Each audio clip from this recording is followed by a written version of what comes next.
Hello everyone, welcome back to my channel. If you haven't been here before, I'm Jamie. I read a ton of books. And this coming month I'm going to be reading a ton of books. No surprise there. What has changed a little bit is my involvement in readathons. I'm still participating in readathons, of course. And who am I if I'm not doing readathons, right? So I am doing Escape the Readathon, Team Mediums. So, we'll see if we win or not. Quite often I join underdog teams and they don't win. So, this time I wasn't as concerned about the size of the team or whether it was the underdog or anything. So we might win just because I wasn't selecting teams by which one had less chance. Unlike last year's TAR, where I really obviously picked sci-fi because fewer women read sci-fi, and most of the people in the readathons are women. Yeah, we still did pretty well though, and we still won most of the weeks, or at least did really well. We won a lot of weeks in sci-fi. Anyway, so yeah, we'll see. It's not like joining my team wins you the game, but it could be fun. And this will be my second year doing Escape. So that'll be fun. The other readathon I'm doing in May is KuKi Mayhem readathon, which I participated in when it was the Kindle and KU readathon. I don't remember if Mayhem was in the title. Kindle and KU Mayhem? Anyway, I think it might have been Mayhem. But it was definitely Kindle and KU. It was originally started by Nicole from Dusty Book Sniffers as a personal challenge that she turned into a readathon that other people could join. I don't have Kindle or KU. Part of being a very poor booktuber is some of those things that require subscriptions just don't happen. But obviously I have plenty of access to books. One of the things that propelled me to doing BookTube was realizing how little representation there is for people that are definitely lower socioeconomic status doing BookTube. There's a lot of focus on unhauling books you've bought that you haven't read for a couple years, as if not reading books for a couple years is terrible, and as if you can afford to buy books, not read them, and then waste the money by getting rid of them and buying more books. Obviously, if you have more money, that is a thing. That is a lifestyle, and not clogging your life with books you're never going to read. Obviously, this is a thing. And somebody has to buy the books before they become used books for people like me to be able to afford the books. There's a whole economy to the books. But what wasn't on BookTube was my end of the book reader world, where I don't buy new books. I don't own new books. I get books used as cheap as possible. And I watch for free books and ways to get access to books without paying for anything. Because otherwise, it's just a hobby and I can't afford it. So the way I participate in things like Kindle and KU, or as it's called this year, KuKi Mayhem, also illustrates the fact that you do not have to have Kindle or KU to participate in KuKi Mayhem. I will be doing Netgalley arcs for the month of May, which are ebooks, and which, if I had a Kindle, I could put on my Kindle. But I don't have a Kindle. I'm actually using the new Netgalley reader, which I really like. I'm on a Chromebook, and the way you used Netgalley arcs before they made their own reader was you had to download the arc, and then there was this program that kind of sort of worked that was based on the Adobe software but actually got along with the Chromebook. that would open the document, but it was really clunky. The interface, you had to discuss with it whether you could select a book to delete it when you're done with it. And I don't know how long the files would last. Sometimes I'd go to open the file knowing that the book is still not archived. I have a month or 2 months to read this book, and the file would have already expired and I'd have to go and do it all over again. Sometimes several times to actually get to the book. I'd go through every once in a while, just filter out the ones that no longer worked and see which ones actually had archived, which gets a little annoying when all you really want to do is read a book. So I love the new system with the reader, and it may change the way I go about doing Netgalley, where they may not shift to the give feedback column until I actually start the book. Because once you download, it would shift it to the other column. So, new era, I might like this way better. But this will be my first month going pretty much entirely with that system. Certainly doing all the Netgalley reader instead of the downloaded version. And I've gone through my give feedback column. If you're not on Netgalley, so when you get approved for a book, it goes into the get started column, and then, or start reading, and then the next column is the give feedback column. And that'll be for the ones that you've downloaded and theoretically could have finished, and now you want to give feedback. The way it works with their new reader is when you open the book, then it shifts it over to the give feedback column. I have less than 20 now in the give feedback column. And some of those are older that they've archived without my having gotten to them. But I've seen the marketing on my Facebook, which suggests to me that pretty soon the library will get it, and then I can find it and read it and give my feedback and be done with those books anyway. Which is kind of what happens when I don't get to books if I get to them later. Sometimes I work in a used bookstore now. Sometimes I get the books from the used bookstore after they've filtered through enough to be used. So I'll revisit some of the old ones anyway. But that's not what this video is primarily about. This is about setting up May. So I have in my window a pile of books. I will not make you guys go through that pile of books with me. I say make. Some of you guys probably would love to see what all the books are. There's a lot of them. I'm going to highlight the ones that I'm going to be kind of focusing on for the first week, or at least for the first however many days till we start getting feedback from Escape the Readathon. And then I'm also going to list off the 20 books I've highlighted for KuKi Mayhem that I'm going to try to get to for my TBR. Because KuKi Mayhem, you set a TBR, 20 books. And May 1st, it is set in stone. That's your TBR for KuKi Mayhem. And there are rules for removing the books. So you're not going to get arrested if you don't. But, yeah.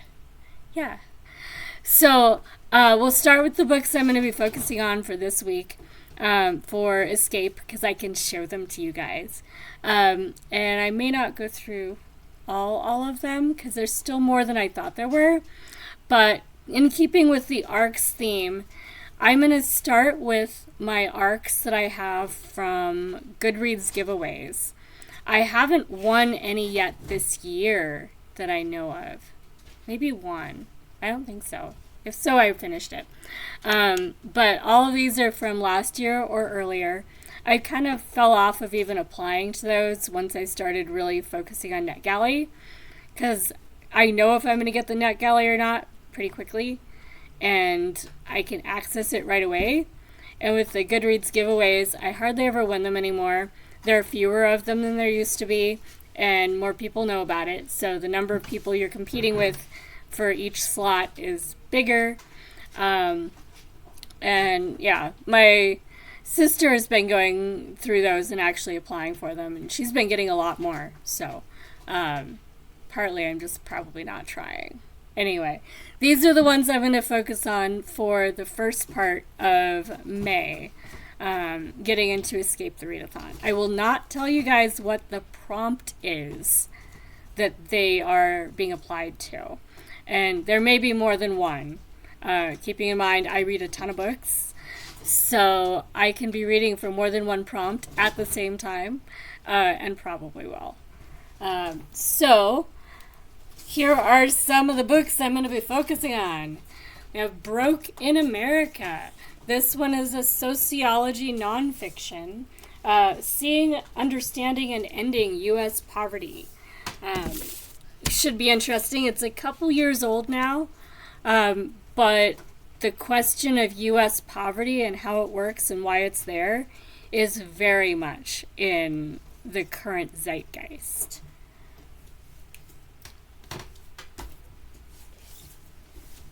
Then we have The Chocolate Cheesecake Murder by Joanne Fluke. I finished the first 2 in this series, I believe, in a previous readathon. This is nowhere near book 3. This is way further in the series. But I discovered with books 1 and 2 that the plot seems to be something where I can get most of what I want out of it without needing to read them all in order.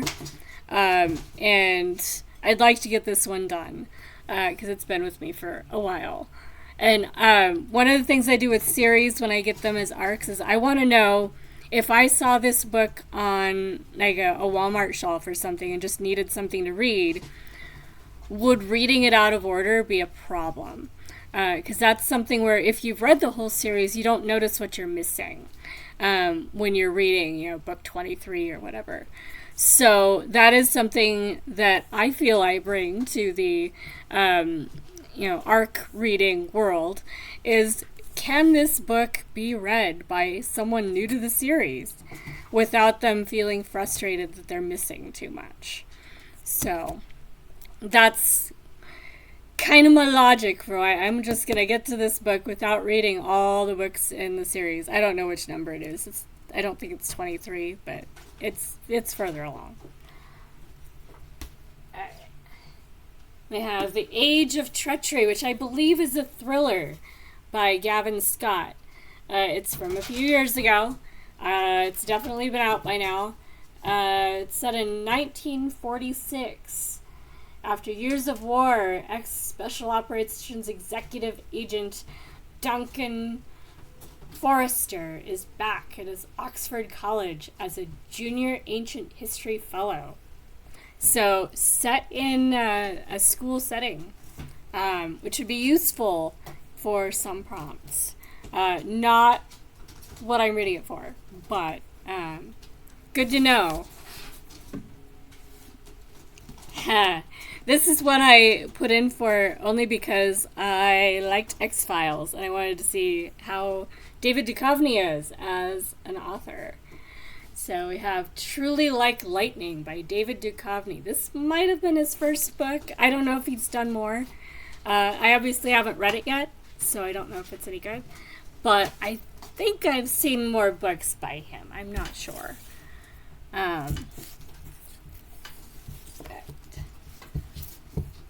I've ended up with a lot of books by this next author.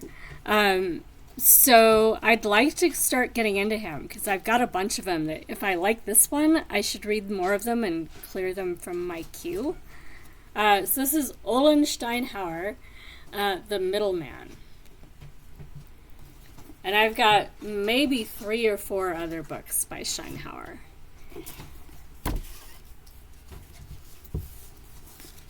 We have Double Blind by Iris Johansson. Another one I've not read any from her that I know of. There may have been one a couple years ago, but I don't think I've read Iris Johansson yet. This one was from last year that I didn't get to. All Friends Are Necessary by Tomas Moniz.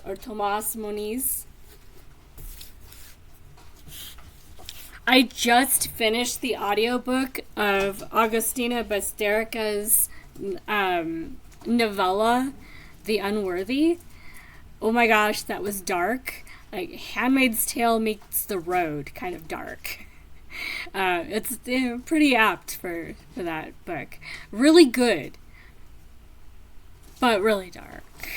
So, and if you don't like cockroaches on page, there may be trigger warnings for you with The Unworthy. There are cockroaches, and yeah.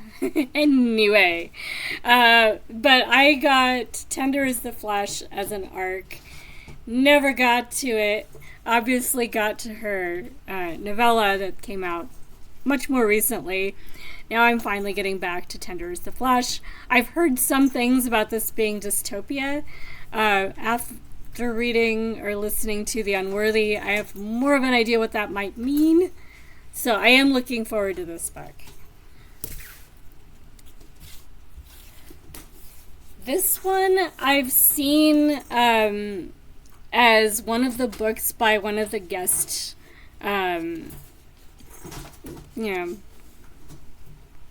conversationalists. I don't know what we even call them. They're not presenters. They're not guest speakers. They're just guests. Yeah, on a health and wellness program on YouTube. It's like health, wellness, and political stuff. I don't remember now which one it is, but that narrows it down anyway. How Democracies Die by Stephen Levitsky and Daniel Zablat. I don't remember which of those authors was speaking, but this was one of their earlier books. And I remembered, oh yeah, I got that as an arc. So this was not even in the same shelf with the rest of my arcs. I'd put it somewhere else because I forgot I got it as an arc.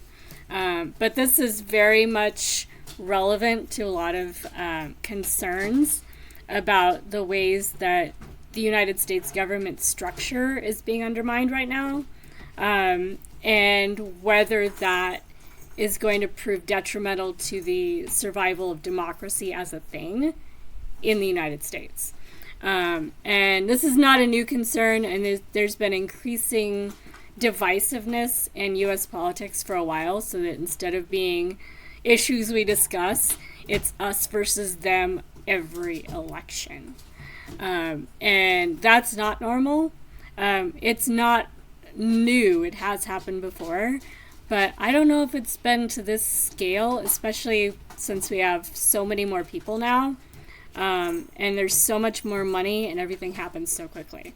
So anyway, I'm probably more interested in this book now than I was when I got it as an arc. And this one I was going to get to in April, for People April, and obviously it did not happen. I might have finished a few things I would consider People April books.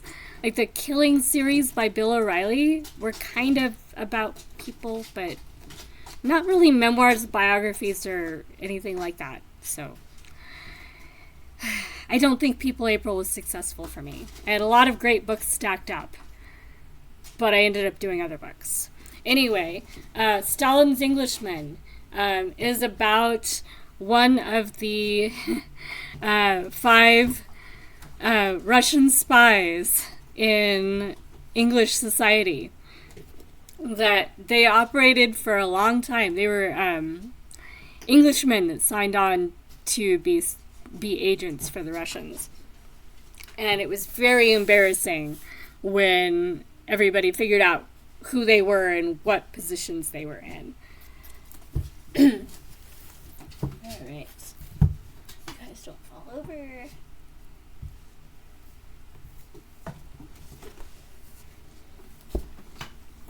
We might get through all my arcs, because this is all that's left. Under a Dark Sky by Lori Radar Day. Never read her before. Critically acclaimed author of The Day I Died, which I've also not read. It's supposed to be a locked room mystery, which I do like, so that should be fun. Runebinder by Alex R. Collar from the Runebinder Chronicles. Haven't read it yet. I'm guessing it is fantasy, because it sure looks like fantasy. As magic rises, humanity falls. Killing This Story, journalists risking their lives to uncover the truth in Mexico by Temoris Greco.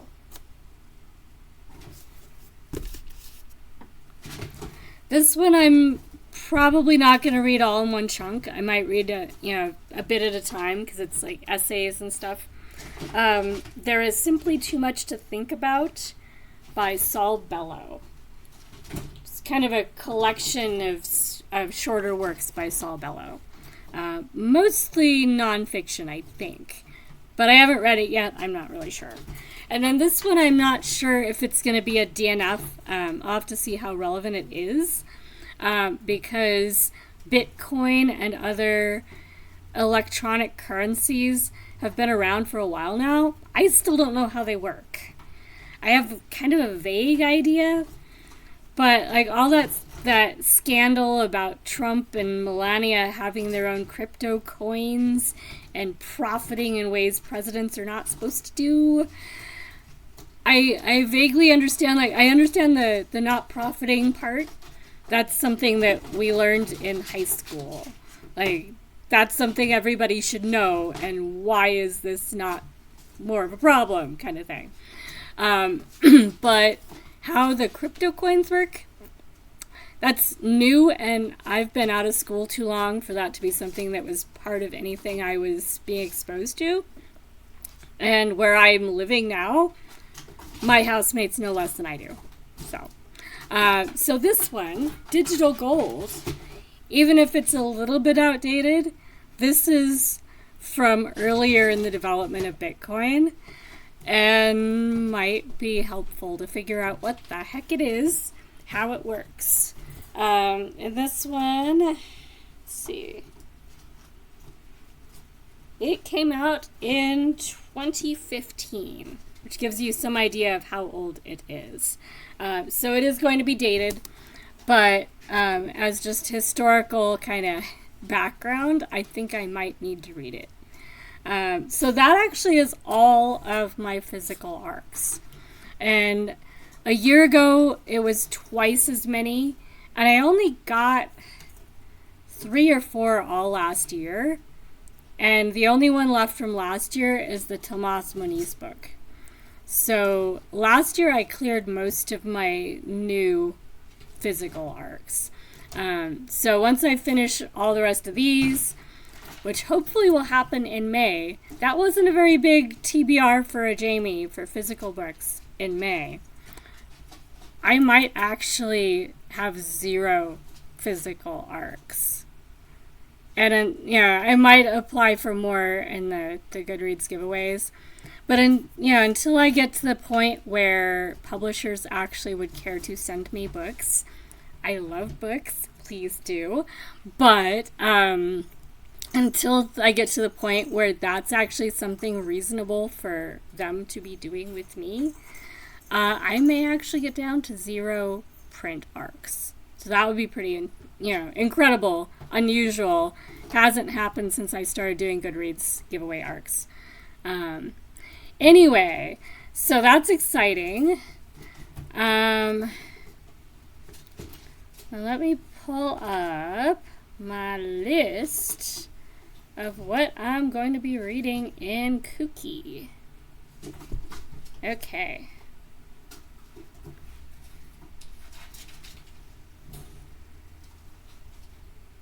Alright.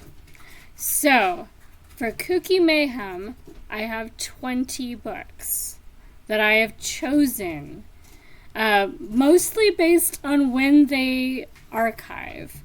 So most of these archive in May. I actually did just get approved for another book that archives at the end of May, but I'm not including it on here When I finish a book, I get to swap in a new book, is my rules.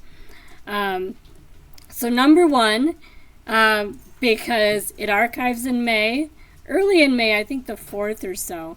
So I need to get to it as one of my first books I read. But it came up in sprints talking about Stephen Graham Jones arcs. And I got Mapping the Interior. I don't read a lot of horror, but I read some, and this one looked interesting. And I don't know how horror it is. It may be on the horror light end of the horror spectrum, because that tends to be the case when it looks interesting to a Jamie. I don't know. I just don't do well with gratuitous sensationalism, and that tends to be how a lot of horror is written. But I've heard good things about Stephen Graham Jones, so looking forward to that one. I have Exit Zero by Marie Helena Bertino. I just finished her book from the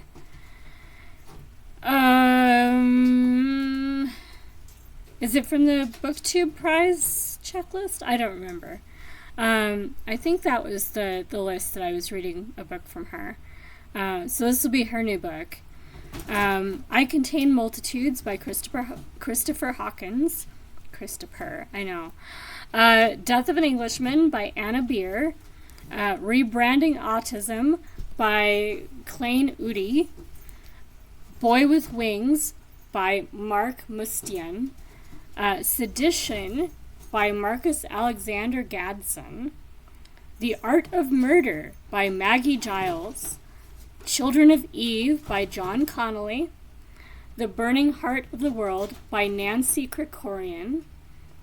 The Sea Gives Up the Dead by Molly Olguin. Battle of the Big Bang by Nyesha Afshordi and Phil Halper. That one I just got approved for. Not the one I was talking about, though. I got one just today. That's newer than that, even. The Case of the Princess and the Interstellar Bounty Hunter by Colin Alexander. I recognize the name of the author. I haven't read him before. But, oh my gosh, that title. I had to have it. I got approved for it. I am looking forward to that. And then I included 6 books because they're authors that I either have read before or was excited to get approved for them. The Stolen Heart by Andrei Kurkov. He wrote The Death and the Penguin from the Boxall 1001 list. So that one is exciting. Enshittification by Cory Doctorow. I have another book by him that I need to read, but it'll be for next month because it's not an arc. Queen Esther by John Irving. I've read probably about a third of John Irving's books at this point. I really like his writing, so I'm looking forward to that one. Parallel Lives by Ian Pierce. I have Arcadia by Ian Pierce on my shelves, and I did not get to it last year. It's kind of fat, so it might be useful for Tar. Then I got Oxford Soju Club by Jinwoo Park. I don't remember if I've read something by Jinwoo Park before or not, but I might have. And then The Fate of Others by Richard Bosch. Twist by Colin McCann. That is my TBR for KuKi Mayhem. And as I finish them, I get to switch new books in and keep going. So the first 14 are books that I need to read for May, that they archive in May. The rest archive later. I think Twist might actually also archive in May, but it's one where I've been meaning to get into that author anyway. So that seems like a good synergistic thing, you know. Anyway, so that's my TBR for May so far. There are more books piled up next to me in the window, obviously, and it's gotten brighter, but there's still books blocking the light. And a lot of these are sorted out for other prompts for Escape the Readathon. I went through the other night and stacked up 5 to 10 books for each prompt that we know so far that would work for that prompt, and put them in the window. And a lot of the books that I showed you guys today work for at least 3 prompts. So that's kind of how I'm playing it, because we don't know how many books we're going to need to read for each prompt to get through to Escape the Readathon. Which this time I think it's a cruise. Yes. So that'll be exciting. The combination will be good because one's competitive and one's a personal challenge with social stuff. And then I will be a substitute sprinter, in addition to being a moderator for the 24/7, or what they're calling 24/30 or 24/31, 31 days for May. Sprint train. For KuKi Mayhem, what really sets this event apart is there will be sprints literally 24/7 for every day of May. There's enough sprint hosts that they just send everybody to the next one, and there will be a playlist that you just stay on the playlist and it'll bring you to the next location. I'm brand new to sprinting. I've had 3 of them under my belt so far. One of them had sound problems. So 1 out of 3 did not really work great, although it went okay. We did sprints. It did work. But I'm not quite confident enough to put myself on a schedule of I'm going to sprint. But if we get to where it's a choice of either no sprints or I cover sprints, I think I can do substitute sprinting and feel okay about that. So that's kind of the plan. I'll be on screen with a few people as well, just as a guest, getting used to the whole behind the scenes part of sprinting and see how other people handle sprints and just be company. Because I did discover running my own sprints that the hardest part, when you don't know how many people are paying attention to you while you're talking, is what do you say if you're literally talking to nobody, just talking at your screen? Like, it is so much easier if you have somebody else that you can be having a conversation and other people can join in. So having experienced that myself, I am definitely available to be someone to be in conversation with for anyone that needs that when I'm available for May. So I may be on screen a bit more than normal. I'm reorganizing my room so that I can do that from my room, not just from where I'm at right now. Because this is a corner of kind of a big wall-less open space. Like, it's got the living room, dining room, kitchen, everything. No walls really dividing any of those rooms. Which means that it's really awkward when my housemates want to also walk through the house. We all happen to live here.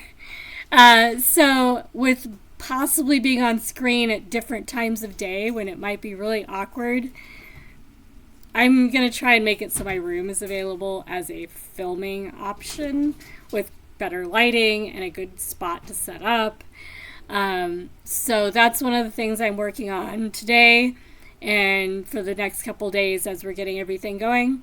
Because I don't think we're going to have any need for me to fill in unexpectedly for the first couple days, just because everybody's got their momentum just started now. Nobody's gotten exhausted quite yet, hopefully. But yeah, so that's May as it looks right now. It is about an hour before the kickoff sprints for KuKi Mayhem because Nicole at Dusty Book Sniffers, oh my gosh, she is in Australia. They are 17 hours ahead of us, something like that. A lot of the hosts are from that part of the world. Not all of them, but a lot of them are. And for them, KuKi starts a couple hours ago, I think. But yeah, so KuKi started for them already. And ours doesn't start until midnight, and it's 4 o'clock now. Brain is already not working. Too much math. Oh my goodness. I even have a math minor, guys. This is sad. But yeah, so I will be finishing The Myth of Normal by Gabor Mate as my probable last audiobook for this month, for April. I have 2 more arcs I'd like to get through today that archive at the end of the day. One is The Luminaries by Sylvia Park, I believe. Sylvia Park for sure. I think it's The Luminaries, which has a robot in it. I knew that it looked interesting when I put in for it, but I hadn't read much about it. It's got a robot. If you liked Clara and the Sun, you might like this book. That's what it's compared to. And so far it does remind me of that. So that's an exciting book that's coming out soon. And then the other one is Hunter's Bog by somebody. I don't remember the author of that one. But Hunter's Bog, it's gray and yellow. And both of those archived today, so that will be my books for the rest of the day that I'm working on while I'm getting set up for May. And then at midnight, I get to shift to May reading. Might just start with Digital Gold to get it out of the way. And if it's a horrible book, I can read it while I'm not tired. And so I'll do that and one of my arcs and go from there. One thing I'm gonna make official by saying it in a video. We'll see how this works. I'm not always good at following my own rules that I made in videos. But one of the things I was thinking about while listening to The Myth of Normal is that I don't do very well about scheduled downtime. And one of the things I do for relaxation is music, like listening to music. And if I'm doing audiobooks all the time, I can't listen to music. So I think I'm going to try doing where, especially we're going to be doing sprints all month, I can set aside 1 sprint minimum per day that is a music sprint. I can read a physical book while listening to music, but it's a music sprint. And so I can put on a playlist that's the length of the timer, minus 2 or 3 minutes, just so that I have time to come back. And actually listen to music and kind of de-stress in ways that music does that other things don't. So we'll see if I can make that a thing all month. But I think that might be helpful, because I do notice that when I listen to music more, my stress level is better. I handle stress better. And the whole point of The Myth of Normal is that your mental and emotional stressors that you internalize are what makes you prone to sickness and autoimmune diseases and depressed immune systems when you're facing viruses and stuff like that. And that you can't really treat these things as if what's going on in your brain and your emotions and your thinking patterns has nothing to do with it. That you need to do things to fix the stress levels and your responses to the stress and your behavioral patterns that perpetuate the stress, or you're not going to get better. So before I get to the point where I've collapsed and can't do anything, the hour of music a day seems like a minor change that might have disproportionate benefits. We'll see. And I will check in about how this is working throughout the month and you know, when I'm doing my updates, like, how is the music going? Kind of thing is part of my updates.